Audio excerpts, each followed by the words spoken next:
Have you ever made a decision, for better or worse, that conflicted with you on some personal level?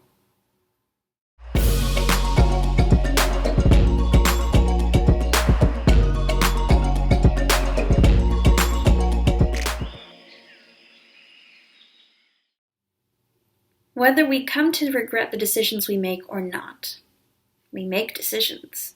And sometimes in the world, we'll make a decision that we don't necessarily agree with. And maybe in the years to come, we'll find ourselves saying, I'm glad I did this. But maybe in those first few moments, maybe even in the process of the decision itself, you say, what did I do? Why am I doing this? Is this really me? That, in other words, is this beautiful concept called cognitive dissonance. Cognitive dissonance has so many videos about it, and it has so many descriptions about it. But what I want to give you to make this as simple as possible is to break the word down. Cognitive, focusing on the brain, your cognition, things like that. Dissonance, focusing on things that really make you so, on edge. In music, when two notes that are right next to each other are played at the same time, or when that chord isn't quite right, and something's a little flat, and something's a little lacking, and your brain hunches up and it says, why? Cognitive dissonance happens often. Maybe it doesn't happen to everyone all the time, but it happens frequently. What happens if you realize you're about to go from spending about $20, $50 a day at most to spending,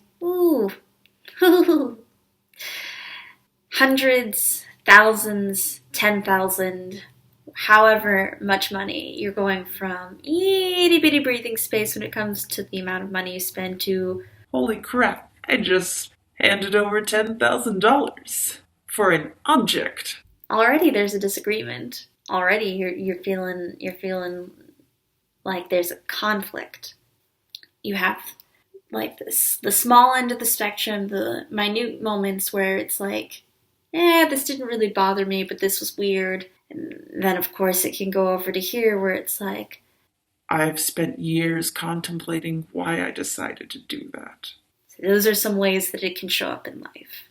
Now, what I have found to be the reasons behind cognitive dissonance in the first place is we think the world is much more black and white than we may say. We think ourselves to be fixed in a certain way that sometimes we just can't be. And sometimes life is just life.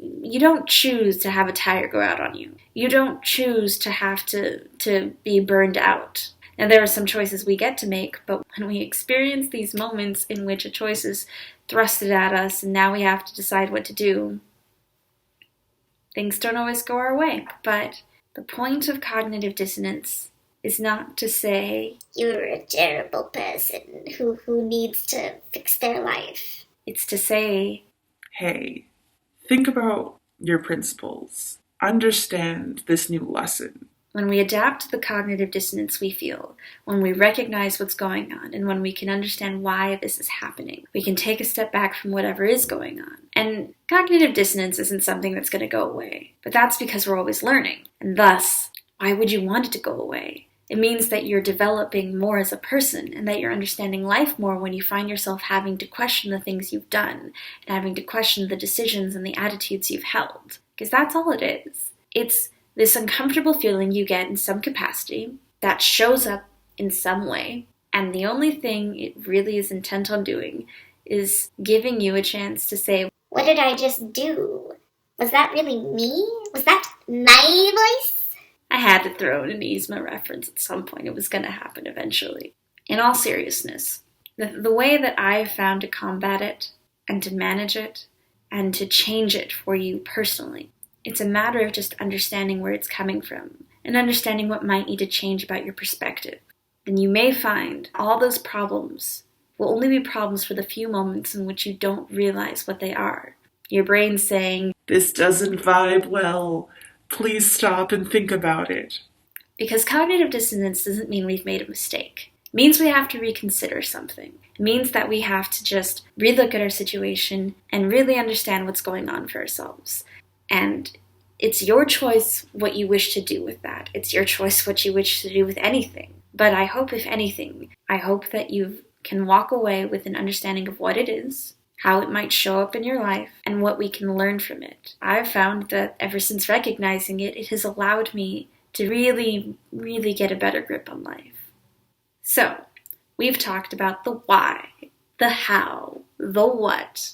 But of course, conversation's never over. I'm always happy to give more examples of this. I'm always happy to talk about one of the other main things that causes us humans such problems in life. Expectancy violations theory. But in any case, I hope you liked this, and I hope you learned something from it. And as always, have a nice day and stay awesome.